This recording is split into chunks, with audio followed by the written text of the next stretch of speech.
This is Kim Meyer, host of Choose to Rise. Thanks for listening to the following broadcast on Public House Media.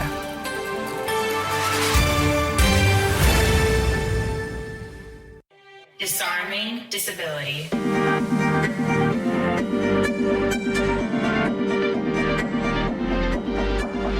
Hey, hello, welcome. This is Disarming Disability. I am Sarah Tuberty. And I am Nicole Kelly.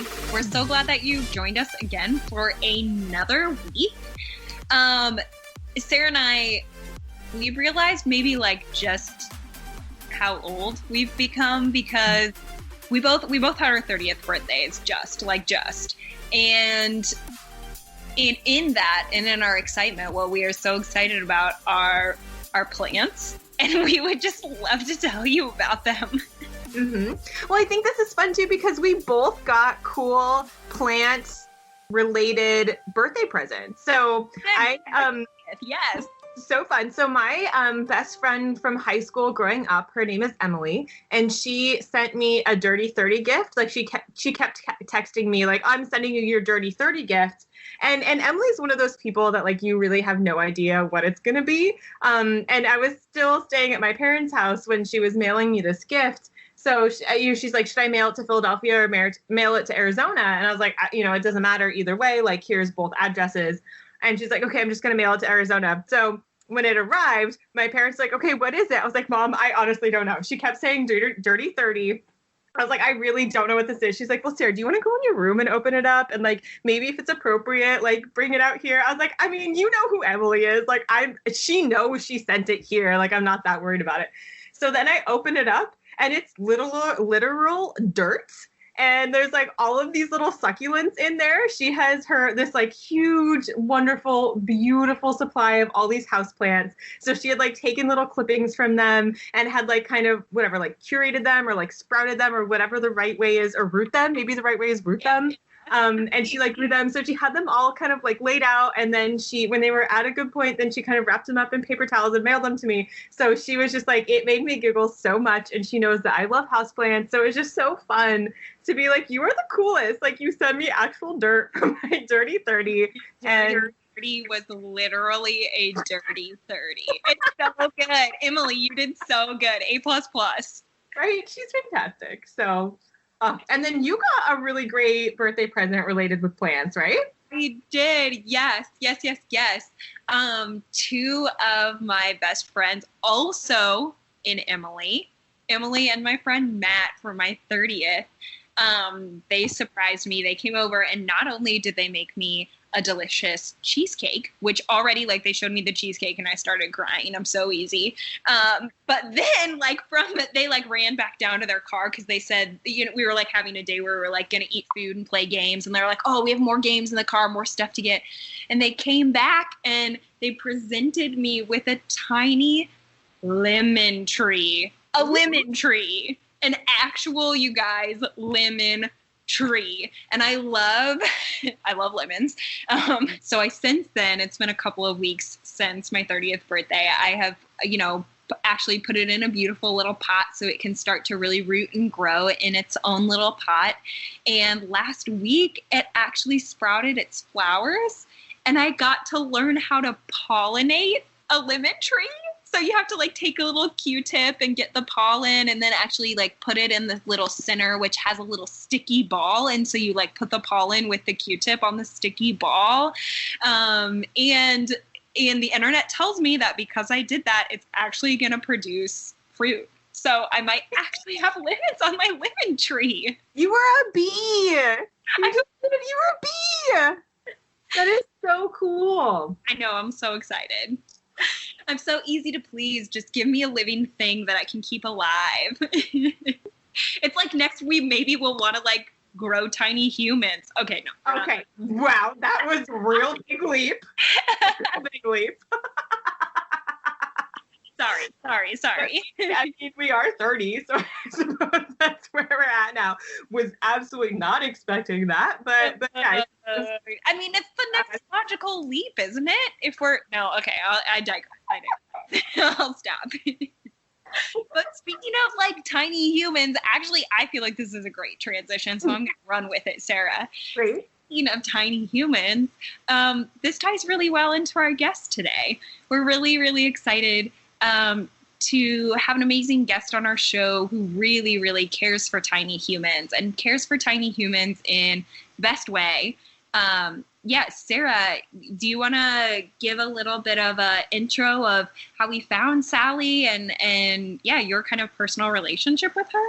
So I've had the amazing pleasure of working with Sally for the past couple of years. She is on the hand team at Shriners there and has been a part of the planning team for Camp Winning Hands for the past couple of years. So she is totally on board, like just loves kids so much and just wants their like development to go amazing. And so much so that she's in school right now to get her PhD in nursing and is really intently studying the sort of like psychosocial relationships of children that have any type of difference. And so she's been looking at them, specifically the tracks of their peer relationship scores. So like how are their peers when they're younger? Like at what ages do they feel that they're wanted to hang around their peers, that they feel like they are a friend, they feel that they have friends, like those types of questions. And it's just really looking at how do orthopedic conditions or spinal cord or burns or any of those types of things really impact how the child perceives themselves and how the child can perceive their ability to make friends and feel like they're here to be valued in the world. So she's really just starting to deep dive into all of this information. She just sent me this really beautiful article on belonging and sort of like what it means to belong. And it just is so cool. So I'm so excited to bring Sally to share her information so that we can dive a little bit deeper into all these topics and just know that like these are conversations that need to happen and that just knowing that medicine and healthcare is really taking on these topics and integrating them into just standard healthcare delivery and standard healthcare practice, which just makes me so excited. Let's hop right into it. Great. Sally Martens' work within pediatrics spans more than 10 years, and she is currently a nurse practitioner at Shriners Hospital for Children, Northern California, where she specializes in pediatric burn injury and trauma. Previously, she specialized in pediatric orthopedics, focused on congenital conditions, trauma, fractures, and brachial plexus birth injuries affecting the upper extremity and hand. During her work, she recognized a need to identify and support children with low psychosocial and mental well-being and designed a practice-based intervention aimed at early detection of depression and anxiety in adolescents. Her passion as a nurse practitioner lies in promoting maximal psychosocial well-being for children and adolescents and has inspired her journey to pursue a PhD with the University of Arizona.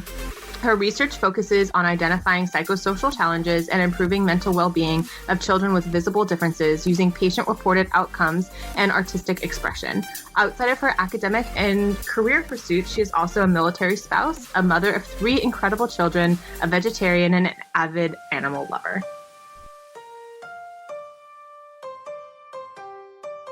All right, Sally, thank you so much for being here with us. I'm really excited. You have worked with children who have disabilities and differences, and as an RN, what is your role in working with these children and these children's families? I think that we have a pretty unique role being nurses, whether it's the registered nurse or the nurse practitioner, that we really get to form these emotional bonds with the family and with the children themselves. So we get to have these conversations that are pretty, what's your favorite color? What do you like to do? And form those bonds. So they're not patients, they're really people to us. And in doing so and forming those relationships, you really see the subtle changes as they grow over time. You know, this happy-go-lucky kid maybe now isn't making eye contact, and it just helps us see how they're developing, especially when they have a visible difference. It's the subtle keys that sometimes maybe they won't tell you they're hurting emotionally, but you can pick up on. So I think being nurses, that's something that we are very fortunate to be able to dive into with our patients and our families. We heard a little bit about your bio before we hopped on here, but I was just wondering if you would quickly kind of tell us what passionately led you to the area of care that you're in, and kind of what was the reason for kind of focusing in on us? The reason I guess I landed. So I'm very lucky in working with this amazing team at Shriners. And In working with these kids, I've worked with these beautiful people, including Sarah at Hand Camp, and I've come to appreciate that our kids with physical differences really face different challenges than, say, the typical kiddo does. Somebody that doesn't have a difference, a visible physical difference. And you can see it in these kids. And we notice when we do these screening questionnaires that their peer relationship scores tend to like plummet at certain turning points in age development.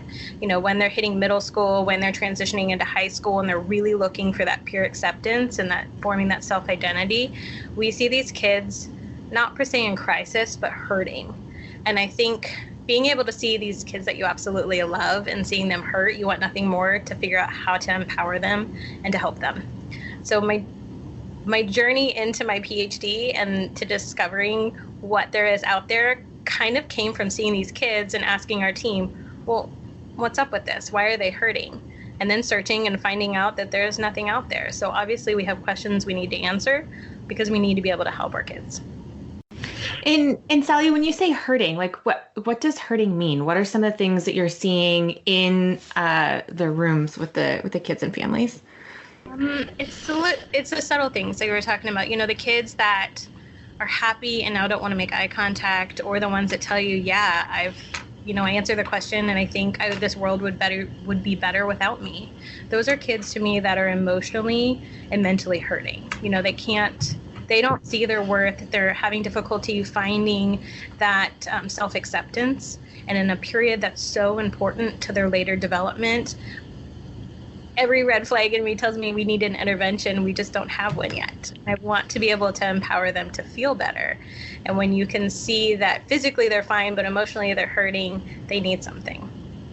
At what points are you seeing that particularly spike? Is it random from kid to kid, or is research showing that there is a pattern related to age and when this happens? There is an early pattern. Usually it's when kids are starting to transition from elementary to middle school, that change in schools, change in peer groups. They went from being really accepted to now trying to find acceptance, and that's very, very difficult. And it's kind of like the 8 to 10 range, especially for girls. And then you hit it again in late, like 8th grade into high school, and you notice it a little bit more in boys here, when the puberty's starting to hit and they're really trying to fit in. They're really trying to find out, who am I? You know, how do I see myself? It's these almost like little mountains and valleys, and it's the valleys that we're seeing where their scores are dropping at those points. Mm-hmm.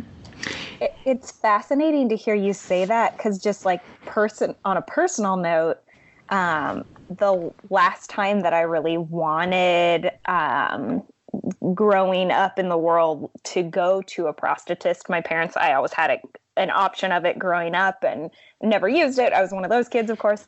But the last one that I wanted, it was in middle school. At the end of middle school, I wanted what I called a Barbie hand, just the passive hand. And that is just such like looking back at it, just like such a cry of pain and help in exactly what you're talking about, where I just am wanting to fit in, period, end of statement, and just trying to blend in whatever way I can. And if that means literally buying a fake Barbie hand at Shriners, then that's what it means. So that's definitely reflected in my experience. Sorry, just had to share. We see it a lot.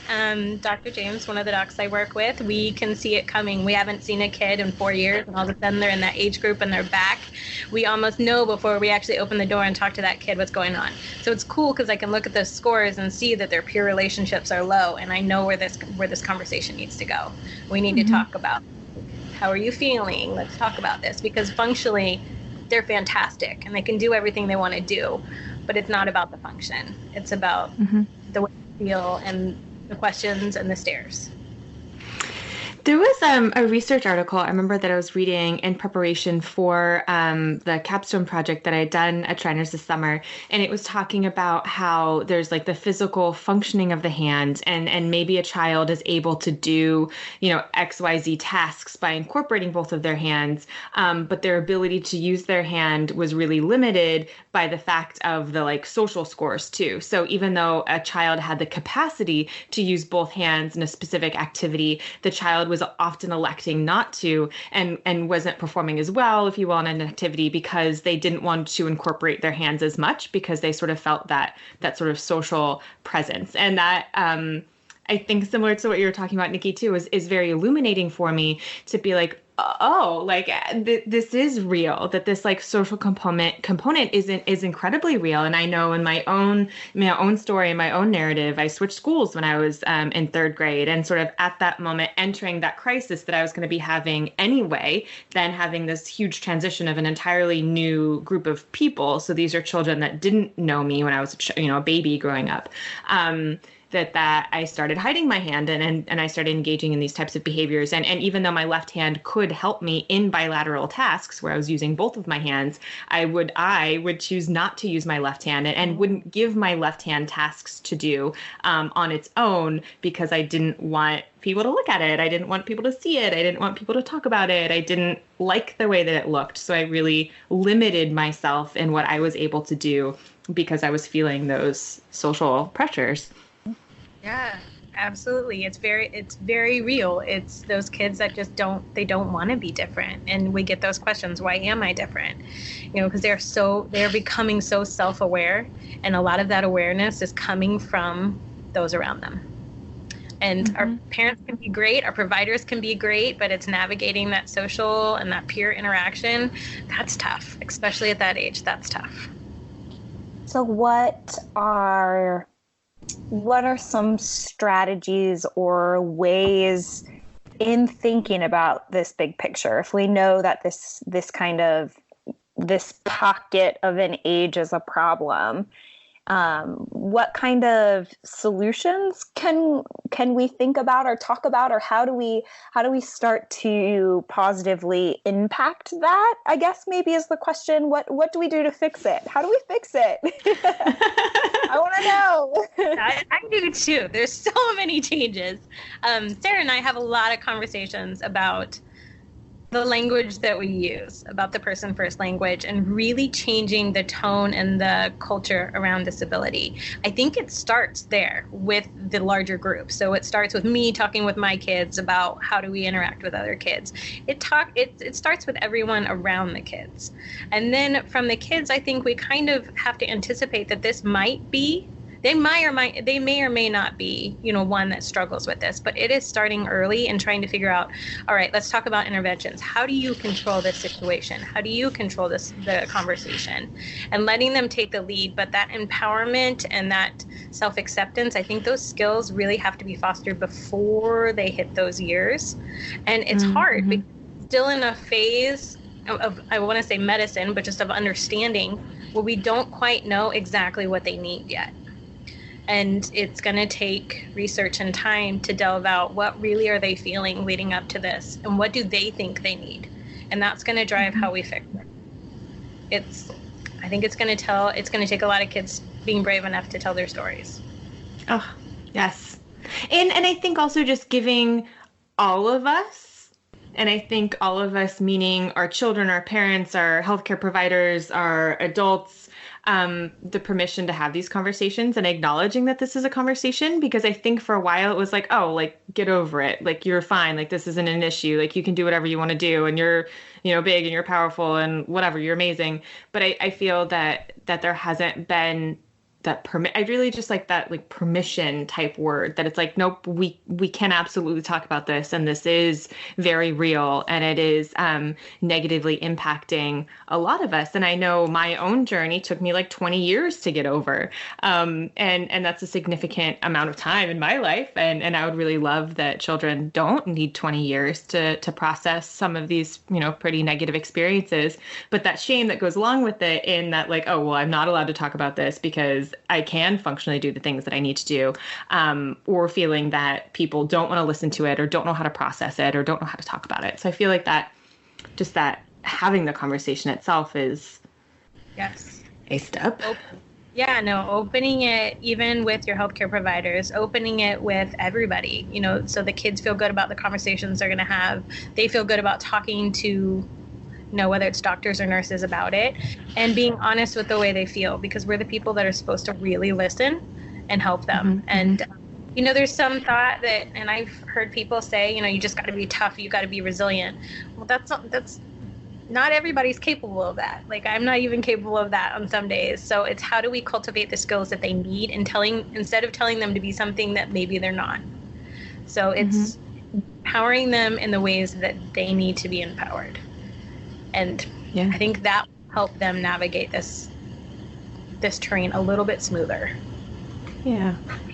I love that. And I feel like the role, the people who surround us, really are the people, when I think growing up, who were the people really giving me the messaging about myself. And it was my parents, and it was the doctors that I was going to see. So, those were the people who were like the important messages. Of course, I was getting messaging from every person I encountered with the looks that they gave me and whatnot. But I mean, as far as sitting me down and talking to me and sharing with me the toolbox of what I maybe needed to know, or they thought I needed to know. And so I guess my question is,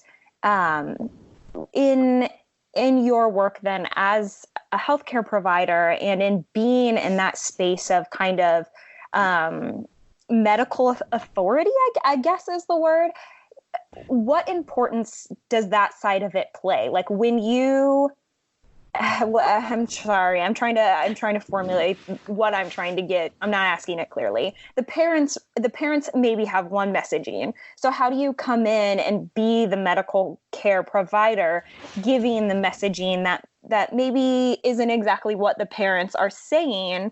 Maybe the parents want to live in some denial, or the conversation may be a little different. How do you use your role as a healthcare provider to benefit a child? Well, that's sorry, that's such a confusing question. I'm sorry. Well, that's a great question.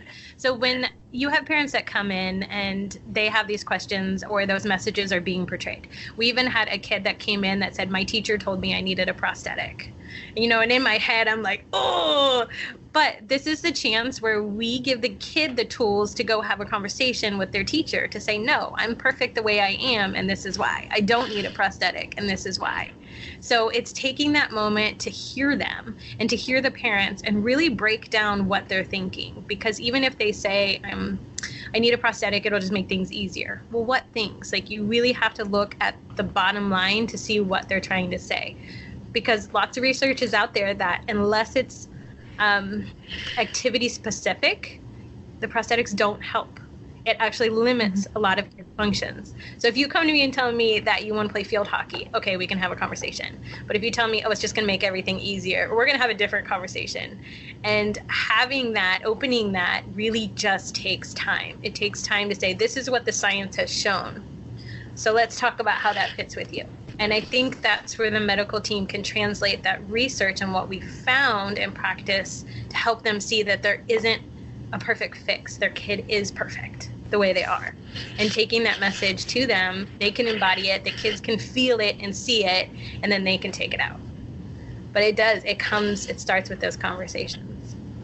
I really like how you put the emphasis on the child too, that it's like, how can we really sort of put the child at the center of this care, and really sort of fielding things through the child, that it was what is it that the child wants to do? How can we best support the child, and sort of navigating all the external messaging outside of that too. And I just think that's really cool, because I know in OT we talk a lot about like, who is the person that we're working with, like who's our client, and then sort of the client can kind of extend to like partners or parents or caregivers, and we know that they're all part of that system, but really like that, what is best for the child, and how can we make sure that everybody's on board for what that child needs, regardless of how old that child is. So maybe the child's 2 and doesn't necessarily have the words formed to be able to identify what they need.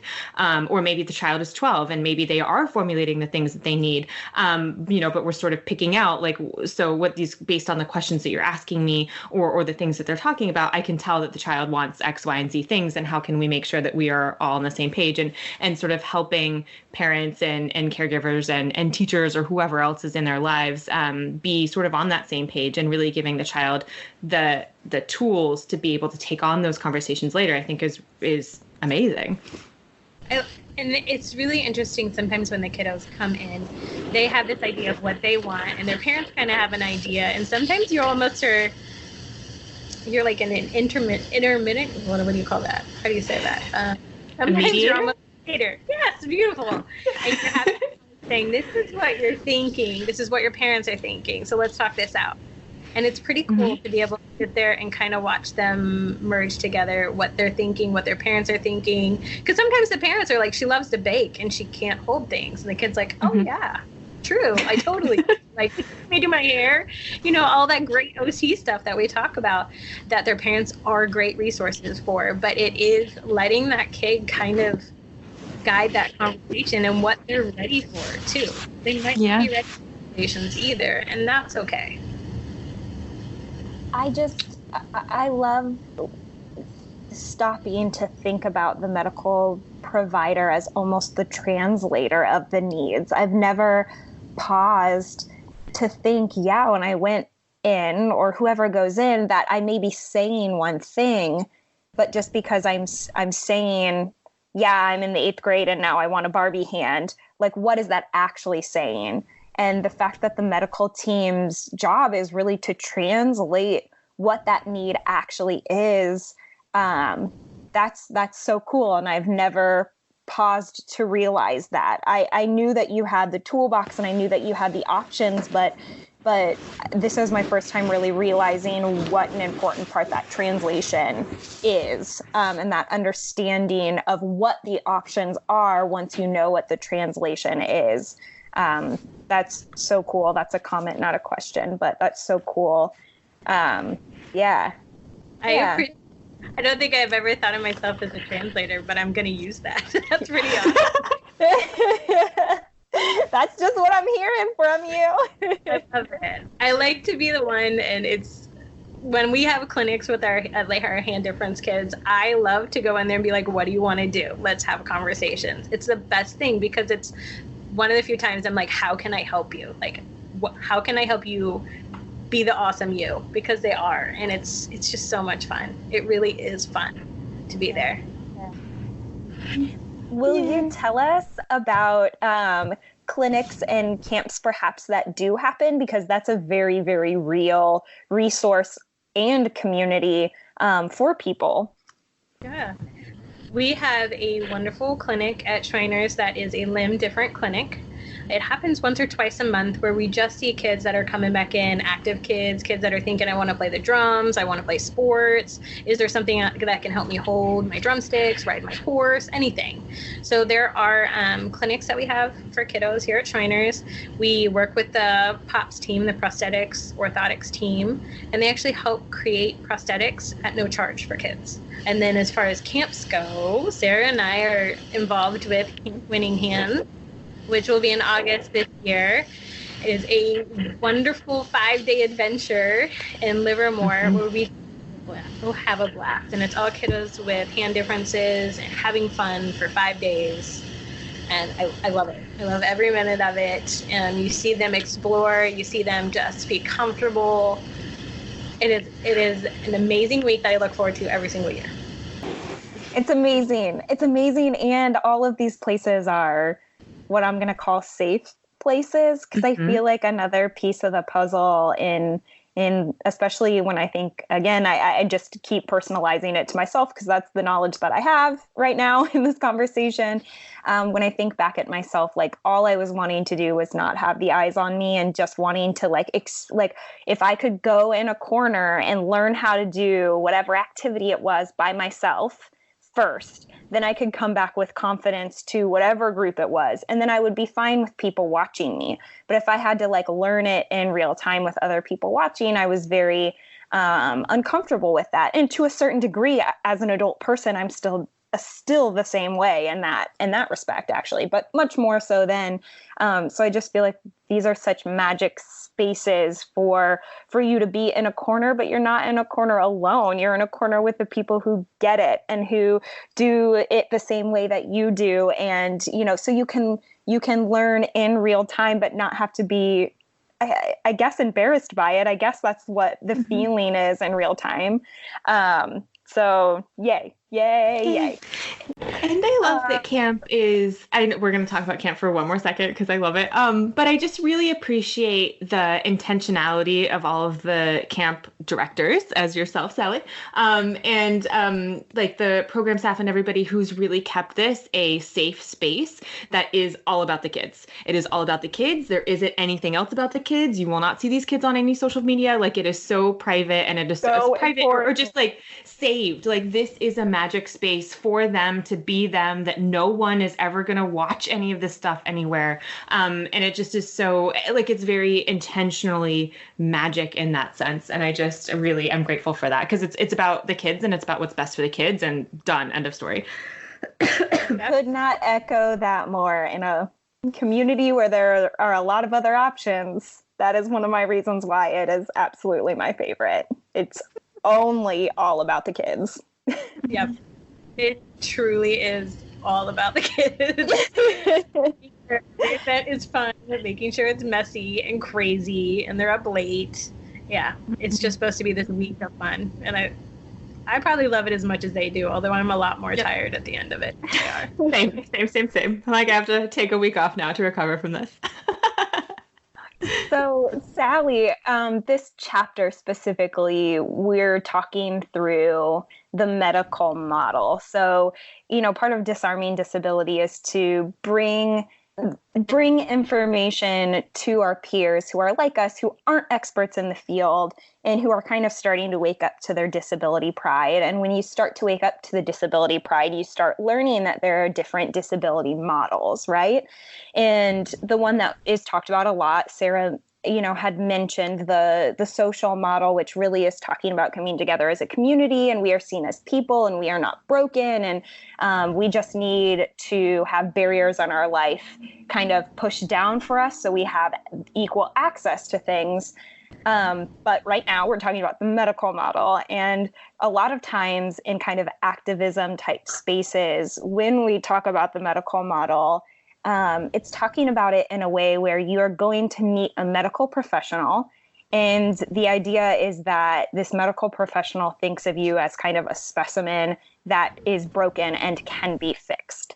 And so I would love for you to kind of speak to that and what you feel like your role is and what your colleagues' roles are, and kind of give us a beautiful taste of what healthcare is and what the medical model can be. Okay, it's everything opposite. My goal with any kid that comes into our clinic is for them to understand that they are beautiful and perfect the way that they are. And it's not for me to look at them and be, crazy in my white coat and just look down on them. Like, I'm going to sit on the ground and play. We're going to talk about school. We're going to talk about what I can do for you. It's not you coming to see me. It's how can I help you? And I think the beauty of the place that I get to work every day is that I work with a team, including surgeons and nurses, medical assistants, prosthetic guys. Their whole goal is, how can we help you? What do you want to do? So it shouldn't be an us versus them. It's a, how do I support you? What can I do for you? Because that's really what we're here to do, is empower and lift up, whether that's helping you physically or emotionally or socially. That is all of what we should be doing. And we have our own stigma that we're trying to change and make it so we're not that negative model, but I think we're getting there. We're trying. Sally, can you share with us what has sort of led to your want to tackle a PhD program, and sort of where you are in your PhD journey, and sort of what you're finding out at this moment? So, a lot of it came from our work with the kids and seeing a need to look at psychosocial growth in children and what it means to have a visible physical difference and how that impacts their growth, whether it's their self-acceptance, their self-concept, their peer relations. I started noticing these trends and started asking a lot of questions. Then I went to the research, like we've talked about. It wasn't there. And then I quickly found out that a lot of my cohorts don't like to talk about feelings and emotions. I think like distinctions, I'm not always the best at having them, but I think they're exceptionally important to really look at the inside as well as the outside. I'm a firm believer in that. And that's kind of led my journey to, I know we can help with function, but how do we help with what we can't see all the time? And there's a need. There's a big need there. And it kind of inspired my journey back to PhD. And now it's just kind of growing. And I love what I'm finding. Early research is already showing a great need. So now that I prove there's a need, then we get to start focusing on interventions. But yeah, I'm hoping that we can open up this, I say holistic, but I just mean more kid-centered care, really looking at the kid as a whole. Amazing. Thank you. Yes. Thank you for the work that you're doing and for having finals and hanging out with us still even afterwards. I wouldn't have it any other way. Yay! Yay! Thank you so my much gosh. for joining us. Seriously. No, thank you guys. I definitely don't feel like I'm by any means an expert. I love kids. It literally boils down to that. Like, I just love our kids. Thank you. Bye. Bye, Sally. Bye, ladies. Thank you for spending part of your day with us. We want to give thanks to our network, Public House Media, for our intro beats to Jason Bards with Cybernetics. Our logo art, we want to remember Patrice. You can find his work at normalpersons.com. Be sure to follow Disarming Disability on Facebook and Instagram. And lastly, be sure to check out our website, disarmingdisability.com, where you can find all 13 episodes of Season 1, links to resources, transcriptions, and discussion questions for each episode. And check out our blog where we feature amazing disability advocates. See you next week.